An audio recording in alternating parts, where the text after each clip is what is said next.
Welcome all of you for the next lecture of economics, and today we are going to discuss about our first chapter, that is basic concepts in economics. So what is economics? Economic is related with the social science. Do you know what is science? There are two types of science, natural and social. Natural science म्हणजे असा science जो tested आणि verified आहे, specific conclusion laboratory मध्ये जे check केलेले आहेत, अगदी पॅरामीटर्स चेक करून, like as we discuss about social and natural science, mathematics, A is equal to B is equal to C. Is it correct? Yes, it is correct. It is tested and verified. The theorem of Pythagoras. Have you heard about it?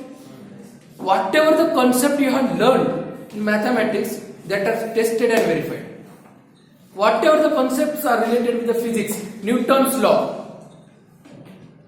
Have you heard about it? Newton's law, the law of gravity, tested and verified. Physics astil, chemistry astil, whatever it, these are the natural science which are tested and verified. The another aspect is social science, like social behavior. Can you test the social behavior in laboratory? Because human behavior can be changed from time to time. Every human being is a different person, but by studying certain behaviors, the general concept can be determined. The general assumptions can be determined. सगळ्यांचा स्वभाव सारखा नाहीये, पण maximum लोकांचा स्वभाव सारखा असू शकतो एखाद्या विशिष्ट परिस्थितीत. त्याला म्हणतात social science. Social science is related with the human beings, human psychology. Psychology is a part of social science.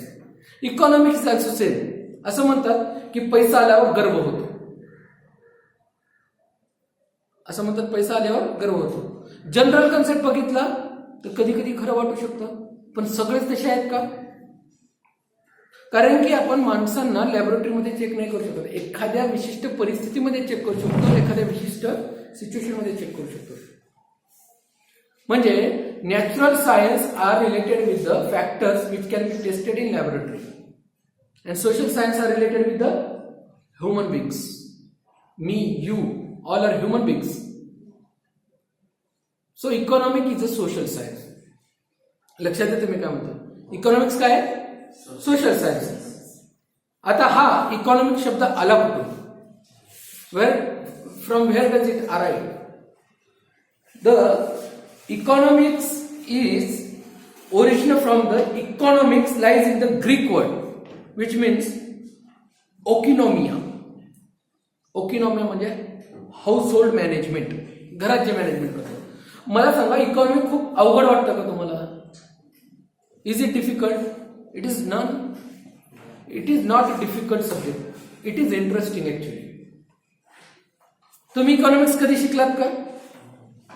अगोदर. पण तुम्ही इकॉनॉमिक्स जगलात. इकॉनॉमिक्स जगलात तुम्ही. सडनली तुमच्या घरात पाहुणे येतात, तुम्हाला आनंद होतो. लहानपणी आनंद होतो लेकराला, because he know very well that now I will get money. पाहुणे आले तेव्हा तुम्ही घराच्या बाहेर असू शकतात, पण पाहुणे जाताना तुम्ही घरातच असतात,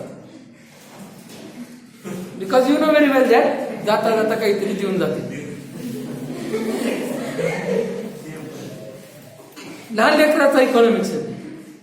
ही know very well I will get something. आपण त्याला लेकराला शिकवलेलं असतं की पैसे दिल्यावर डायरेक्ट घ्यायचे नसतात. तो नाही नाही म्हणतो, पण त्याच्या मनात असतं की घ्यावं. असतंय का नसतं? मला सांग. इकॉनॉमिक्स आहे जगलात. हाऊस होल्ड मॅनेजमेंट लहान लेकराचं इकॉनॉमिक्स आहे. Now whatever the money he had got, he know very well that the father and mother will not allow to spend all of the money. ते दिल्यावर ते असतात. 500ची note आहे समजा, पण त्याला वाटतं की किमान 10 तरी भेटावं याच्यातली.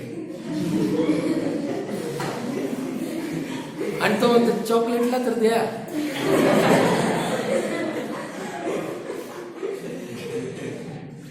काही काही घरांच्या घरी शिस्त आहे इकॉनॉमिक्सच्या बाबतीत.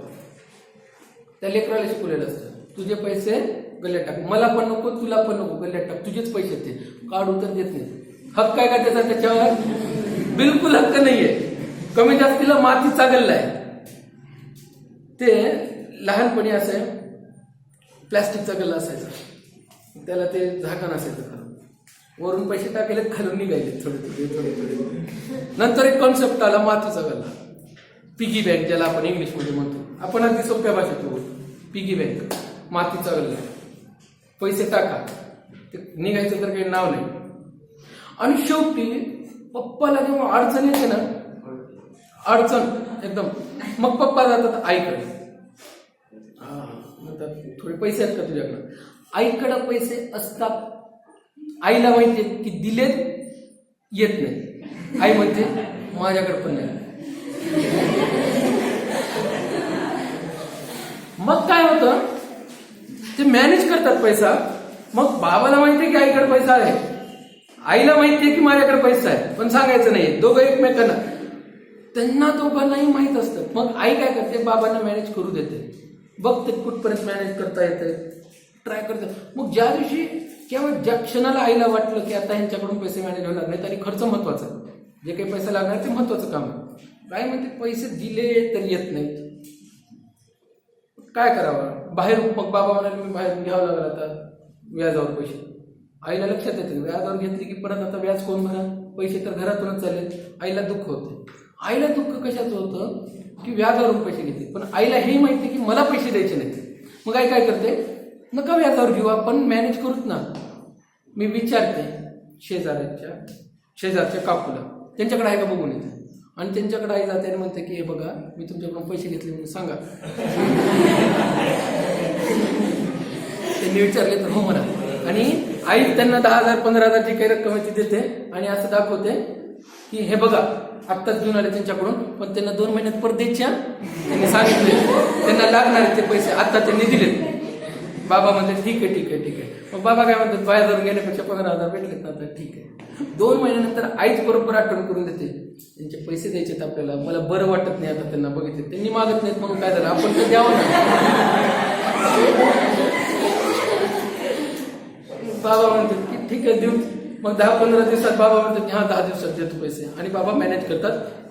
जे काही घेतलेली रक्कम आहे ती परत आली. आई म्हणते तुम्ही सांगा पैसे आले म्हणून. परफेक्ट मॅनेजमेंट आहे का नाही आईचा? इकॉनॉमिक्स, इकॉनॉमिया, हाऊस होल्ड मॅनेजमेंट आहे ना. लिमिटेड रिसोर्सेस आहेत, किती पैसा घरात आहे त्याच्यावरूनच घरात खर्च केले जातात. They know very well that expenditure किती होणार. मला सांगा, 50,000 रुपये कमवणारा जास्त खुशाल राहील का 10,000 रुपये कमवणारा जास्त खुशाल राहील? अर्धवट माहिती आहे. 50,000 रुपये कमवणाऱ्याच्या घरात 5 माणसं आहेत, 2 वृद्ध लोक आहेत, सतत आजारी असतात, 1 लेकरू आहे शाळेत जाणारा, बायको आहे खर्च करणारी. आता सांगा, आणि जे 10,000 रुपये कमवणार आहे ना, एकटा जीव आहे, सदाशिव आहे. आता सांगा मला कोण खुशी, कोणाला जास्त खर्च करता येईल? बदललं का नाही उत्तर? म्हणजे फिक्स नाही आहे ना parameter. Socio economic, human behaviour, human tendencies, human factors affects the economy. कळलं का सोशल इकॉनॉमी का म्हणतात त्याला? अगदी सोप्या भाषेत सांगतो मी तुम्हाला, पुस्तकाच्या भाषेत नाही. So economics is an important aspect.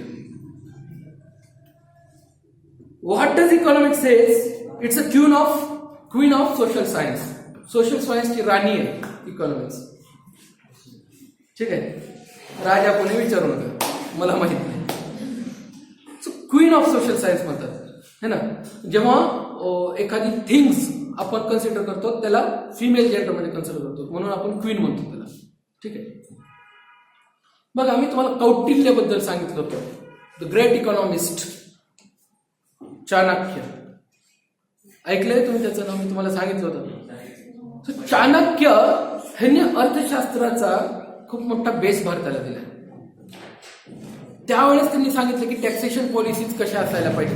कर व्यवस्था कशी असायला पाहिजे, राज्यामध्ये जी कर व्यवस्था लावली जाते त्याचा योग्य उपयोग राज्याच्या डेव्हलपमेंटसाठी कसा केला जातो. You see Nayak movie, mister Anil Kapoor, one day CM बघितलंय. ते स्टार गोल्ड सेट मॅक्स त्याच्यावरच जास्त चालते. नायक दर शनिवार रविवारी कुठं ना कुठं तर नायक लागलेलंच असतं, सकाळी किंवा दुपारी.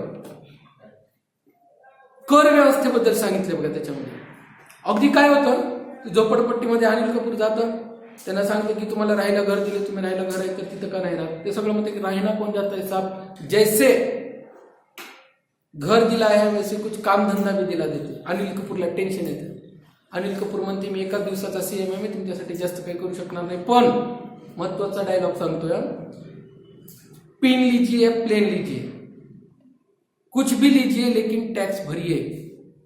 सरकार जो टैक्स कमाती है वो पैसा आपके लिए कमाती है, आपके ऊपर ही खर्च होता है. टॅक्सेशन प्रणाली इकॉनॉमिक्स. तुम्ही टॅक्स भरतात तुम्हाला जड जातं है ना, पण हे जे रोड दिसत आहेत, डॅम्स दिसत आहेत, वॉटर्स दिसत आहेत, जे काही फॅसिलिटीज दिसत आहेत, त्या टॅक्सेस मधूनच सरकार तुमच्यासाठी खर्च करतं. तर कौटिल्यच्या व्ह्यू मध्ये इकॉनॉमिक्स काय बघूत. कौटिल्य म्हणजे चाणक्य, त्यांच्या मताने इकॉनॉमिक्स काय.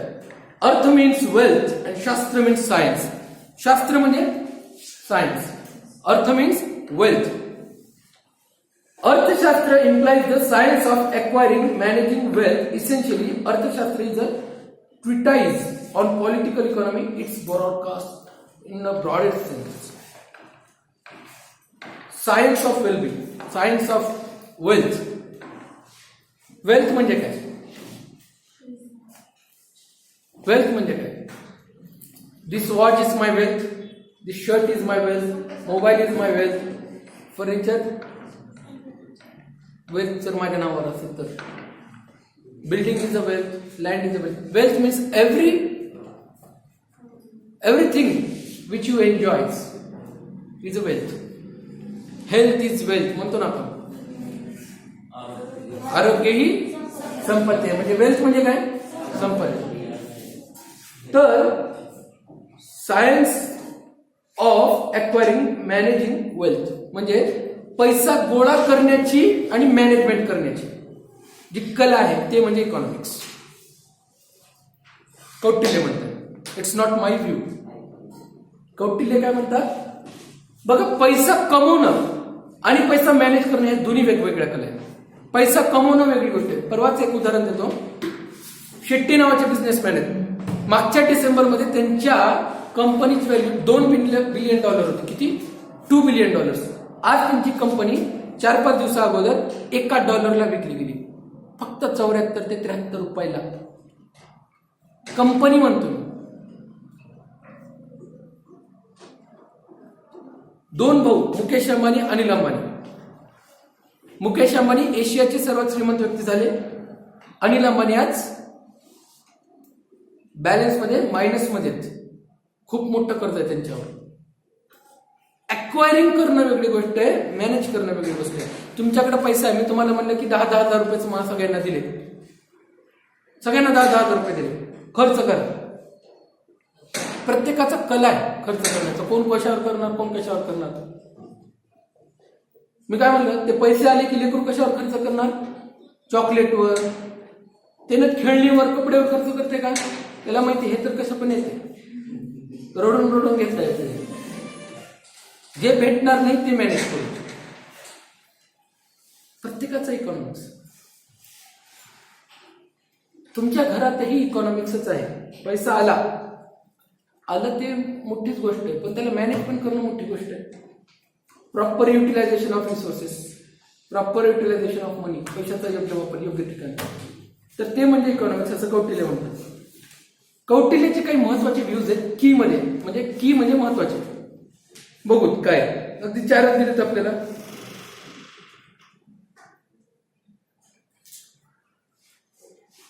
Crucial role of the state or government.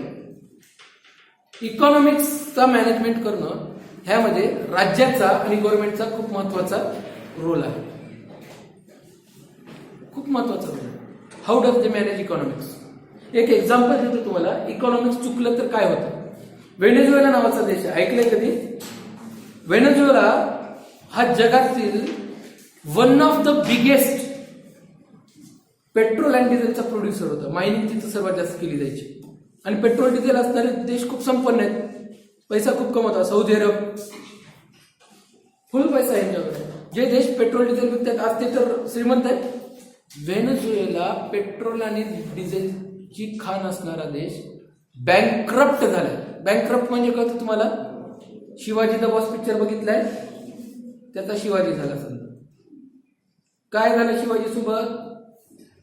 Mister Rajinikanth आठवतंय काय झालं होतं? रजनीकांतनी खूप मोठी प्रॉपर्टी होती ना, आलं तेव्हा बंगला, गाडी, बँक बॅलन्स किती जास्त होता शिवाजीकडे. नंतर काय झालं? अशी वेळ आली शिवाजीकडे, शिवाजीची प्रॉपर्टी विकली गेली, शिवाजीचं घर विकलं गेलं, शिवाजीचे बँक अकाउंट क्लोज झाले आणि शिवाजीच्या हातात घडी होती. शिवाजी निघत होता तर बँक का म्हणजे सर हात में जो रोलेक्स की घडी आहे वो भी हमारे लिस्ट में. शिवाजीला घडी सुद्धा द्यावी लागली. ह्याचा अर्थ काय? काहीच राहिलं नाही, सिंगल रुपया सुद्धा राहिला नाही. जे काही आहे सगळं कर्ज झालं जास्त, इन्कम झाला कमी. अशा परिस्थितीला म्हणतात बँकरप्ट होणं. कळलं का? कर्ज झालं जास्त, इन्कम आहे कमी, सगळी प्रॉपर्टी जरी विकली तरी कर्ज फेडता येत नाही. अशा परिस्थितीला म्हणतात बँकरप्ट होणे, त्याला म्हणतात दिवाळखोर होणे. व्हेनेझुएला हा देश बँकरप्सीच्या मार्गावर पोहोचला आणि बँकरप्ट सुद्धा झाला. पैसेच नाही. तिथं भाज्या लाखोच्या किमतीत भेटतात, हजारोच्या किमतीत भेटतात भाज्या. विचार करा. मग त्या देशाला निर्णय घ्यावा लागला की आता भाजी आणायला जायची, समजा 50,000 रुपयाला भाजी आहे बरं का ऍक्च्युली मध्ये तिथं ही परिस्थिती आहे. 50 आणि 60,000 रुपयाला भाजी आहे तिथं, किलो 1.5 किलो. ही परिस्थिती आली. फॅक्ट सांगायला मी तुम्हाला, तुम्ही गुगल करा, तुम्हाला लक्षात येईल. मग गव्हर्नमेंटला लक्षात आलं आता तुम्हाला समजा भाजी घ्यायला जायची, कसं वाटेल एवढे 50,000 रुपये घेऊन जायला, 1,000-1,000च्या 2,000-2,000च्या नोटा. किती अवघड काम आहे ना, फक्त भाजी आणायची. तर अजून काय आणायचं राहिलं तर मग तर अजून अवघड गोष्ट आहे. व्हेनेझुएला 2 लाखाची नोटच काढली त्याच्यासाठी खास.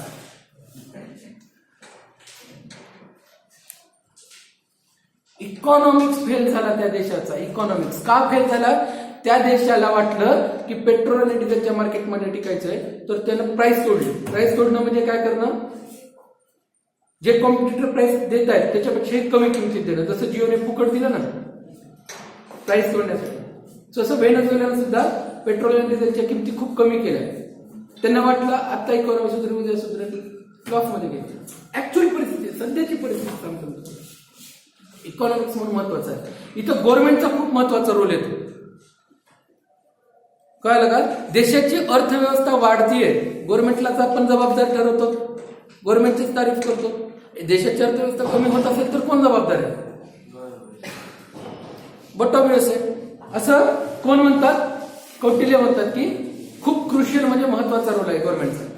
Focus on creation of wealth as a means to ensure welfare of the state. Welfare of the state.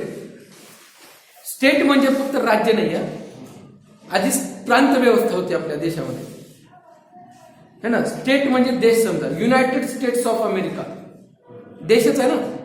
प्रांत व्यवस्था होती, आता प्रांत व्यवस्था नाहीये. वी आर मर्ज, आपण सगळे एकच.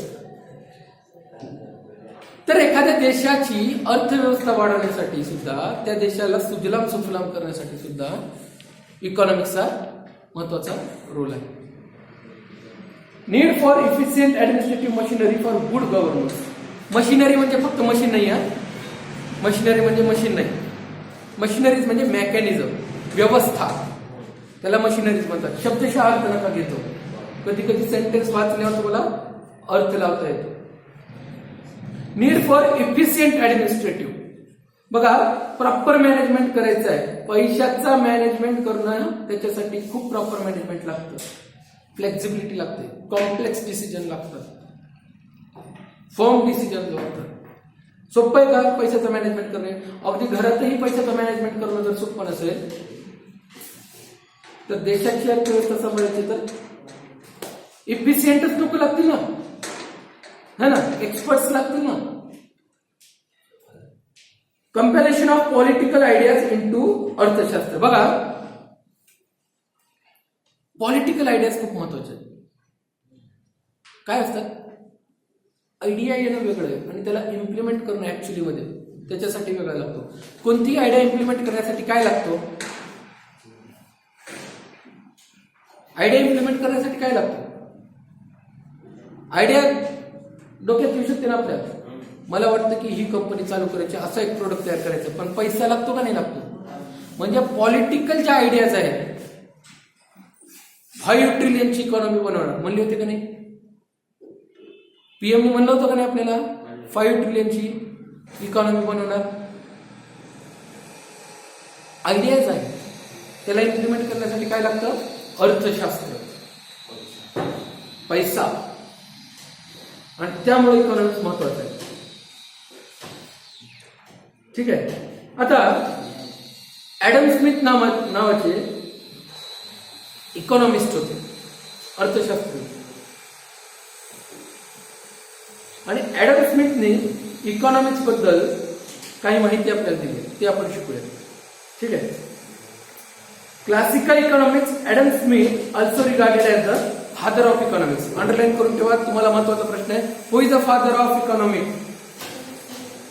Adam Smith.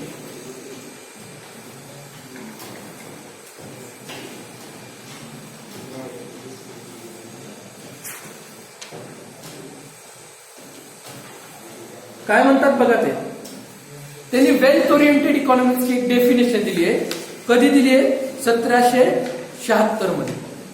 1776 मध्ये. म्हणजे इकॉनॉमिक्स काही आजचा कॉन्सेप्ट नाहीये. 1776 पासून. And inquiry into the nature and causes of wealth of nation. किती सोपी डेफिनेशन आहे. An inquiry into the nature and causes of wealth of nation. काय कारण आहेत? इन्क्वायरी करा, चेक करा, एक्झामाइन करा. वेल्थ ऑफ नेशन, देशाचा वेल्थ वाढण्यामागं किंवा कमी होण्यामागं काय कारण आहे? म्हणजे इकॉनॉमिक्स. ऍडम स्मिथच्या डेफिनेशन मध्ये काही महत्वाचे मुद्दे आहेत, की पॉइंट्स. पहिलं आहे लेसिस फेअर, म्हणजेच नॉन इंटरव्हेन्शन, म्हणजे गव्हर्नमेंटचा त्याच्यामध्ये हस्तक्षेप नसावा. सिंपल फॅक्ट आहे, गव्हर्नमेंटनं बॅन लावला, लॉकडाऊन लावला. आता इकॉनॉमिक्स कामाला येतो का? आता तर इकॉनॉमिक्स मध्ये अर्थव्यवस्था खराबच होणार आहे ना. जोपर्यंत गव्हर्नमेंटचा एक नॉर्मल सिच्युएशन मध्ये काय होतं, इकॉनॉमी ही सस्टेनेबल राहते. गव्हर्नमेंटचा इंटरव्हेन्शन आला की इकॉनॉमी वाढू सुद्धा शकते, कमी सुद्धा होऊ शकते, अकॉर्डिंग टू पॉलिसीज, है ना. Capital and wealth accumulation. Capital आणि वेल्थ अक्युमुलेट करणे म्हणजे अक्वायर करणे, ओढून घेणे, स्वतःकडे घेणे. Nature's law in economic affairs. Nature's law, simple law सांगतो, वस्तूची किंमत वाढण्यामागे काय कारण आहे? सप्लाय जर जास्त असेल तर वस्तूची किंमत वाढते, कमी होते. सप्लाय जास्त आहे, डिमांड कमी आहे, वस्तूची किंमत कमी असणार. सिंपल एक्झाम्पल देऊ. पेट्रोल डिझेल का बरं महाग आहे? आपल्या देशात उत्पादन होत नाही, पण आपल्या देशात वापर तर भरपूर प्रमाणात होतं. सप्लाय आहे का? कमी आहे. डिमांड कसं आहे? जास्त आहे. किंमत सुद्धा जास्त आहे. पाणी कसं आहे आपल्या देशात? स्वस्त आहे, पण पाण्याचे पैसे आजही द्यावे लागत नाही, है ना, भेटतं ना पाणी. सप्लाय जास्त, डिमांड कमी आहे. सप्लायच्या तुलनेत डिमांड आहे, पण सप्लायच्या तुलनेत सप्लाय खूप आहे, पाणी भरपूर आहे. सप्लाय जास्त आहे, डिमांड कमी आहे. पेट्रोल सप्लाय कमी आहे, डिमांड जास्त आहे, म्हणून पेट्रोल आपल्या देशात महाग. आता दुबईमध्ये जा, दुबईमध्ये पाणी आहे का? पण पाणी प्यायचं थांबतंय का माणूस? बिना पाणी पिता राहू शकते का? सप्लाय कमी, डिमांड जास्त. पेट्रोल महाग आहे का डिझेल? पाणी महाग आहे तिथं, पाणी महाग आहे. का बरं? सप्लाय आहे कमी, डिमांड आहे जास्त. पण डिझेल पेट्रोल स्वस्त आहे. कळलं का? हा इकॉनॉमिक्सचा बेसिक नियम, साधा सोपा सरळ नियम economics. Division of labour, divide करणं लेबर्सला ग्रोथसाठी, हे सुद्धा खूप महत्वाचं आहे. आता तसेच दुसरे इकॉनॉमिस्ट होते अल्फ्रेड मार्शल. ते काय म्हणतात? यांना निओ क्लासिकल इकॉनॉमिस्ट म्हणतात. निओ क्लासिकल, नवीन जो क्लासिकल ते चालू झालं त्याच्यामधलं हे आहे. तर त्यांनी एक बुक काढला होता, प्रिन्सिपल ऑफ इकॉनॉमी. आता प्रिन्सिपल PAL नाही येते, PRINCIPAL म्हणजे काय? प्रिन्सिपल म्हणजे प्राचार्य. इथं काय PLES आहे शेवटी. प्रिन्सिपल म्हणजे तत्व, नियम, तत्व.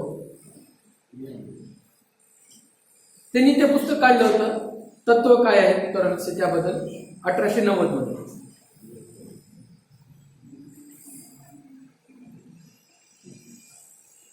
आता ते काय म्हणतात बघा, त्यांची एक डेफिनेशन आहे इकॉनॉमिक्सची. Economics is a study of mankind. Mankind म्हणजे ह्युमन बिंग्स. मॅनकाइंड म्हणजे काय? Human being. Economic is the study of mankind. Human बिंगची स्टडी करणं म्हणजे इकॉनॉमिक्स.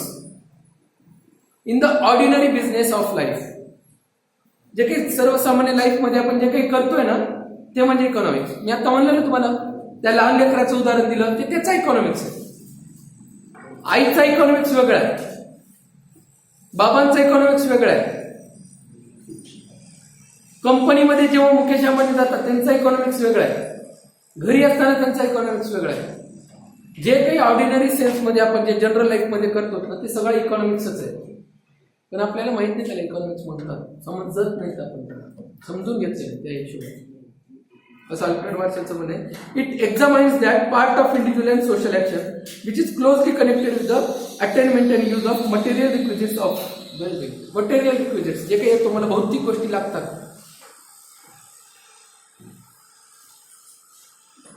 त्या भौतिक गोष्टी म्हणजे इकॉनॉमिक्स.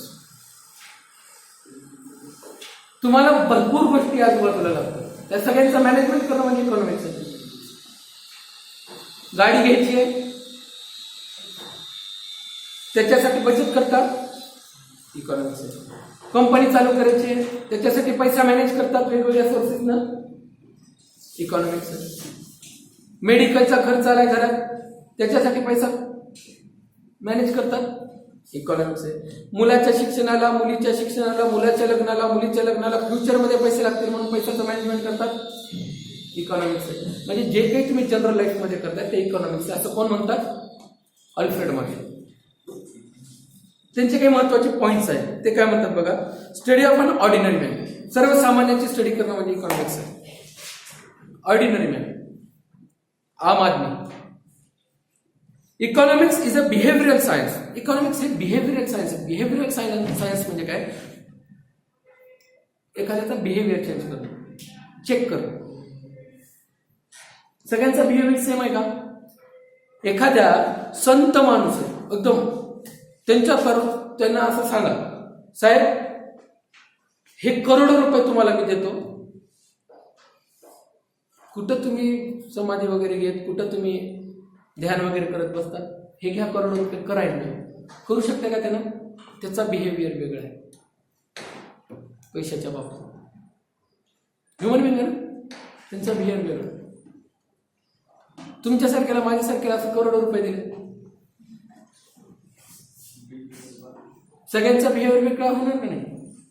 म्हणजे बिहेवियर हा सेम नसतो. आणि त्यामुळे इकॉनॉमिक हा बिहेवियरल सायन्स आहे. बिहेवियरचा अभ्यास करणं, पर्टिक्युलर सिच्युएशन मध्ये मॅनेजमेंट करणं. Study of material welfare. Material म्हणजे भौतिक वस्तू, ज्या काही तुम्ही बघू शकता ते सगळं मटेरियल आहे. त्यांचं नियोजन करणं. तुम्ही पैसा कशासाठी कमवतात? काहीतरी गरजा आहेत ना तुमच्या, गरजाच नसतील तर पैसा कमवताल का? काहीतरी गरजा आहेत ज्या दिसतात काही दिसत नाही. म्हणून मटेरियल वेलफेअर आहे इकॉनॉमिक्स म्हणजे. Economics is not simply a study of wealth. Economics म्हणजे फक्त वेल्थचा अभ्यास करणं असं नाहीये, ते खूप ब्रॉडर आहे, भरपूर घटक आहेत त्याच्यामध्ये. ठीक आहे. बाकीचे मुद्दे आहेत ते आपण नेक्स्ट लेक्चरला बघूया. ओके.